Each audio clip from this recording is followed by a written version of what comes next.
Algo que sabemos todos porque lo vivimos a diario es que sin luz no hay visión. Cuando la luz es escasa, somos capaces de percibir las formas, pero no los colores. Si bajamos aún más su intensidad, llega la oscuridad. Además de para ver, podemos usar la luz para diagnosticar problemas oculares y para tratarlos. Lo hacemos mediante los láseres. La palabra láser es un acrónimo formado con las iniciales de varias palabras inglesas. Concretamente, Light Amplification by Stimulated Emission of Radiation. Más adelante explicaremos las características de estos aparatos y sus usos en oftalmología. Aunque la luz del sol es necesaria, en exceso puede resultar perjudicial. Como dijo Paracelso, la dosis hace el veneno. Algunos tumores en los párpados, lesiones en la retina, otras patologías oculares tienen su origen en el daño producido por una parte de la radiación emitida por el sol. Profundizaremos en ello más adelante. Pero, chicas, estamos hablando de la luz, pero no hemos dicho qué es. Se ha intentado responder a esta pregunta con numerosas teorías. Por ejemplo, Empédocles, en el siglo IV a.C., pensaba que la luz era una especie de fluido, que salía de nuestros ojos y tocaba los objetos. Es la teoría táctil de la luz. Bueno, pero si fuese así, de noche también veríamos. Por eso propuso que habría una interacción entre la luz que salía de nuestros ojos y la luz procedente de otros objetos, por ejemplo del sol. No me convence. A mí tampoco, pero se dio por buena durante muchos siglos. Háblanos de alguna otra que sea más convincente. Hay una teoría que duró durante mucho tiempo y también se impuso sobre las demás, quizá por quien la formuló, que fue Newton. Es la teoría corpuscular.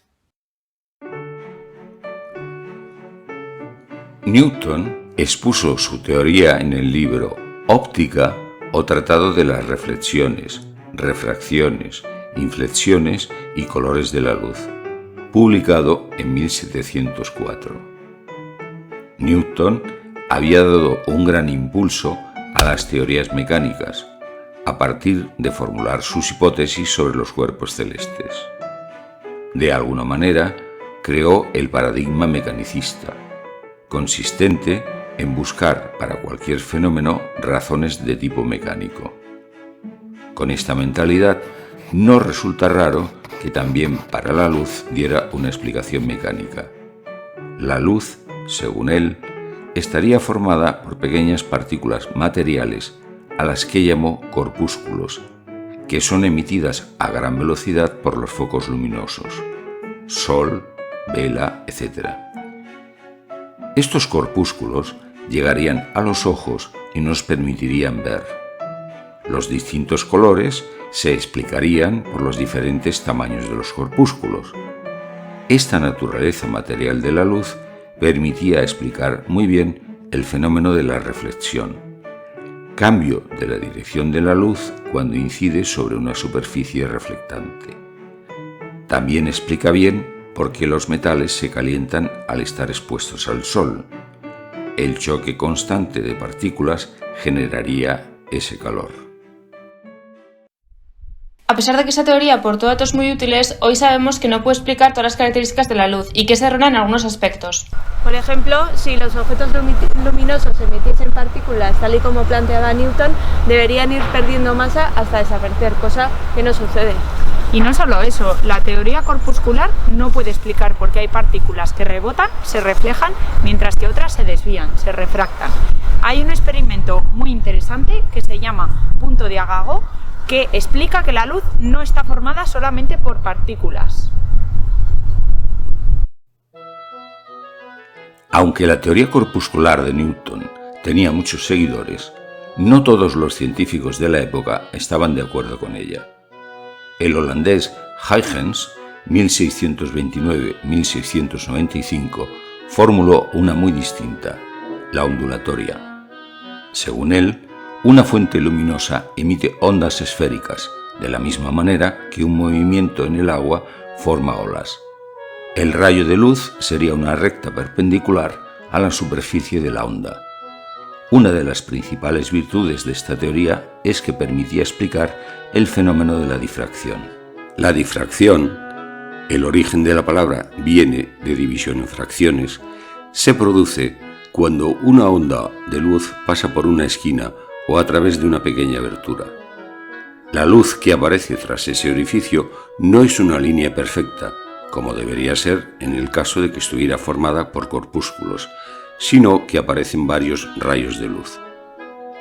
Pese a lo útil que resultaba la teoría ondulatoria, fue ninguneada en beneficio de la corpuscular. De hecho, años después, todavía se intentaba encontrar una explicación satisfactoria a la difracción de la luz. En 1817, la Academia Francesa ofreció un premio para quien pudiera aportar el mejor estudio experimental sobre este fenómeno y lo apoyara en un modelo teórico. Para evaluar las teorías, se reunió a un jurado formado por algunos de los mejores matemáticos y físicos de la época. Una de las personas que se presentó a ese premio fue Jean Fresnel. Lo hizo con una teoría ondulatoria que tomaba sus fundamentos en lo postulado años antes por Huygens. Simeon Poisson era un miembro del jurado. Este matemático era un ferviente defensor de las teorías de Newton y se mostró reacio a aceptar las propuestas de Fresnel. De hecho, argumentó en su contra. Calculó matemáticamente que, según el modelo ondulatorio de la luz de Fresnel, si un pequeño objeto redondo, como un balín de plomo, se situara en el camino de un haz luminoso, la luz que se desviaría rodeando el objeto produciría un punto brillante exactamente detrás de dicho objeto, algo que no cabía en la cabeza de las gentes de aquella época. Su sentido común les decía que justo en ese punto tendría que estar la sombra más oscura. Dominique Arago quiso demostrar si Poisson estaba en lo cierto o no, así que diseñó un experimento para ello. Resultó que tras el objeto sí aparecía un punto luminoso, al que hoy se conoce como punto de Arago. La formulación matemática de Poisson, cuya finalidad era demostrar que la luz no era una onda, resultó útil para todo lo contrario.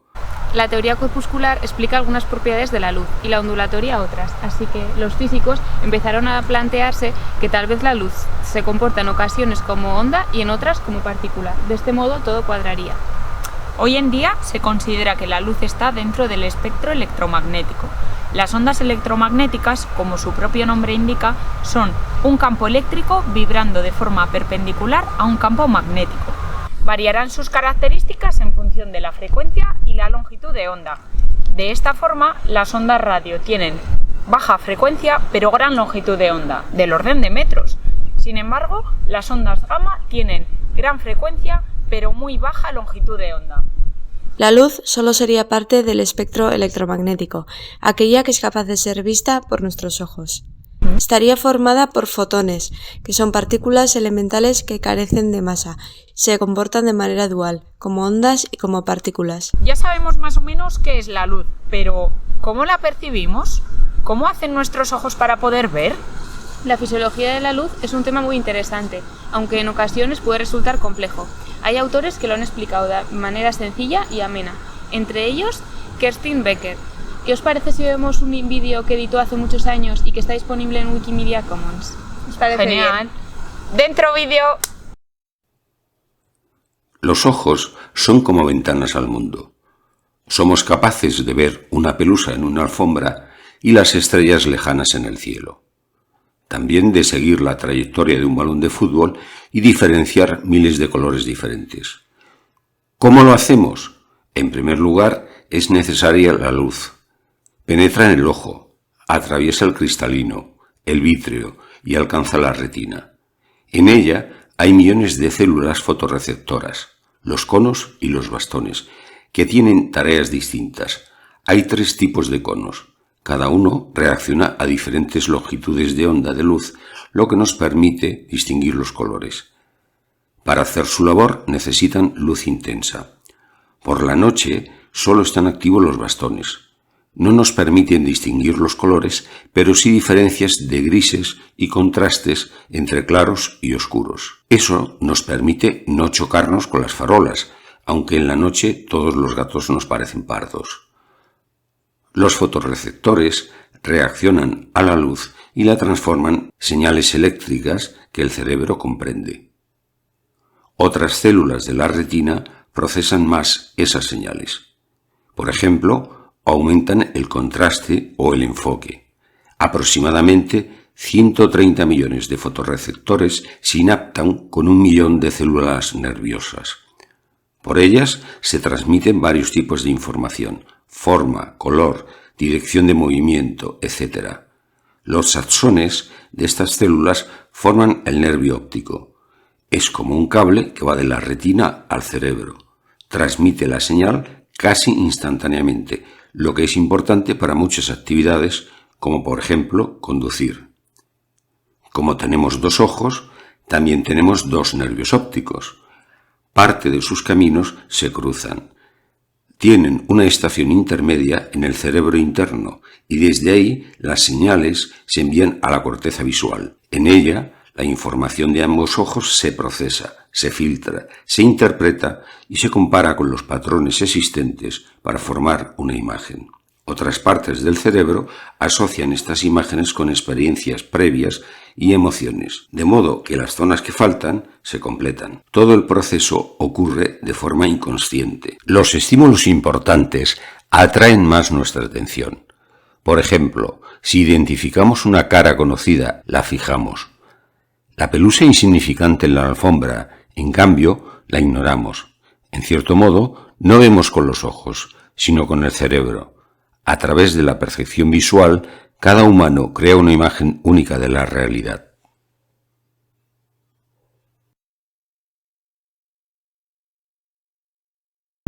Usamos la luz para ver, pero no solo para eso. Hoy en día también la empleamos con fines diagnósticos y terapéuticos. Lo hacemos con los láseres. El láser es una forma especial de luz. Se caracteriza por ser monocromática, unidireccional y coherente. Por eso, estas propiedades hacen que la podamos utilizar para cortar, para escanear, para desintegrar, etc. La mayoría de los láseres que se emplean en la oftalmología han sido desarrollados previamente para otras aplicaciones, generalmente industriales. Cada tipo de láser tiene unas indicaciones diferentes, es decir, no hay un único modelo que sirva para tratar todas las afecciones oculares. Por ejemplo, el láser que se emplea para corregir los defectos refractivos, miopía, astigmatismo, no tiene nada que ver con el láser que se usa para cerrar un agujero en la retina. La interacción del láser con los tejidos del ojo varía dependiendo de la potencia y del tiempo de exposición. Así, hay láseres que queman mientras que otros cortan. Cuando aplicamos un láser de potencia baja durante un tiempo prolongado, obtenemos un efecto fotoquímico. Este efecto destruye el tejido, pero no lo hace inmediatamente. Se alteran las moléculas de las células y éstas mueren horas o días después. Actualmente casi no se usa en oftalmología, aunque sí en otras áreas de la medicina. A potencias bajas, aunque algo mayores que las anteriores, y tiempos también largos, se obtiene el efecto fototérmico. En este caso, el láser produce una quemadura controlada que sella los vasos sanguíneos y linfáticos, provocando la muerte del tejido. Se alcanzan temperaturas de 60 a 100 grados. La fotocoagulación de la retina periférica en casos de desgarros para evitar un desprendimiento de retina es uno de los usos que se le da a este tipo de láser, aunque tiene otros muchos. A potencias medias y duraciones más cortas obtenemos la fotoablación.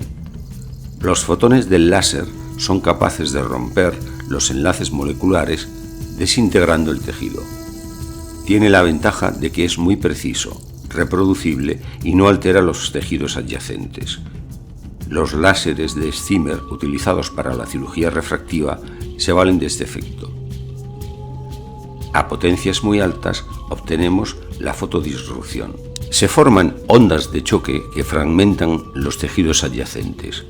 En los denominados láseres YAG, el tiempo de duración del pulso de energía es de nanosegundos, 1000 millonésima parte de un segundo.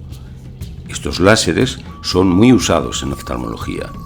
Su aplicación más frecuente es para eliminar la opacificación de la cápsula posterior en pacientes operados de cataratas. Existe otra variedad de láser fotodisruptor en el que la duración del pulso es todavía menor, de femtosegundos, 1000 billonésima parte de un segundo. Estos láseres permiten realizar cortes muy precisos y muy rápidos, por lo que se están usando en la cirugía de la catarata y en la del trasplante de córnea.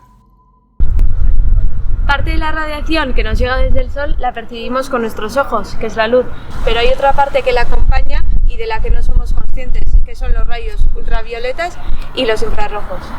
Aunque no los veamos, nos afectan, y no para bien. Todos conocemos que la luz ultravioleta puede producir cáncer de piel. En nuestros ojos, aparte de tumores de párpados, también pueden inducir la formación de catarata, pterygium y predisponer a problemas maculares. A la parte del espectro electromagnético que interfiere con los ojos se le denomina radiación óptica. Esta incluye la radiación ultravioleta, longitud de onda de 100 a 400 nanómetros, la luz visible de 400 a 760 nanómetros y la luz infrarroja, longitudes de onda superiores a los 760 nanómetros. Se sabe que la radiación ultravioleta no aporta nada a la visión, pero dependiendo de su intensidad, del tiempo de exposición y de la edad de la persona que la recibe, causa daño ocular. Generalmente lo hace por medio de lo que se denomina estrés oxidativo. El oxígeno es necesario para nuestra supervivencia.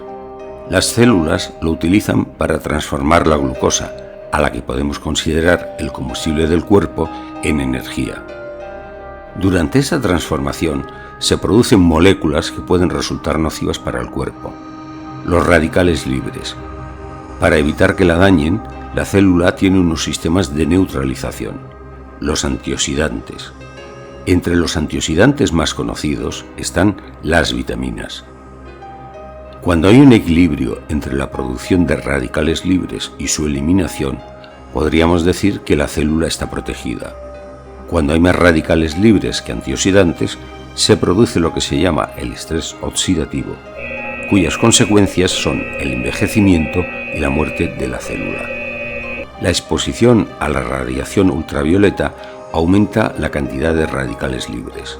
En el ojo se considera que esta radiación contribuye a la aparición de varias patologías. Por ejemplo, una exposición aguda fuerte puede causar conjuntivitis y o queratitis. La exposición crónica persistente está implicada en la aparición de pterygium, catarata y tumores de córnea y conjuntiva.